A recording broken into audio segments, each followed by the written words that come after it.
Namahagi ng emergency response vehicles ang Ako Bicol Party List sa ilang barangay sa Legazpi City. Samantala, kaabang-abang ang nalalapit naman na selebrasyon ng Bicol Loco Festival ngayong buwan.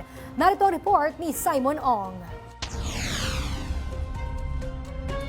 Pinangunahan nila Ako Bicol Party List Representative Elizaldico at Legazpi City Mayor Attorney Alfredo Pido Garbin Jr. kasama ang buong puwersa ng Ako Bicol Party List ang formal na pag-turnover ng 45 emergency response vehicles sa Legazpi City, Albay. Ang pamamahagi ay alinsunod sa layo ng Ako Bicol Party List na mabilis na aksyon at pagresponde sa mga residente ng lalawigan sa oras ng pangangailangan.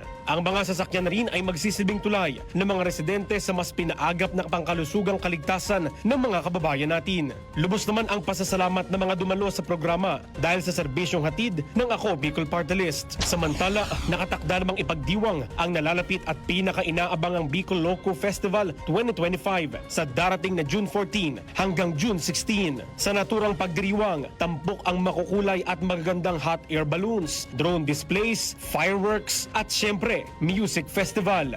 Full pack ang mga artistang dadalo sa pagdiriwang. Kasama na rito ang P-pop group na SB19, pati rin ang singer na sina Rico Blanco, Zach Tabudlo, Earl Agustin, rapper na si Hev Abi at ang Korean artist na sina Kim Jisoo, Kim Won-shik at marami pang iba. Tuloy-tuloy ang paghahandog ng saya, tulong at serbisyo ng Ako Bicol Party List sa bawat Pilipino. Para sa totoong balita sa Bagong Pilipinas, Simon Ong, Congress News.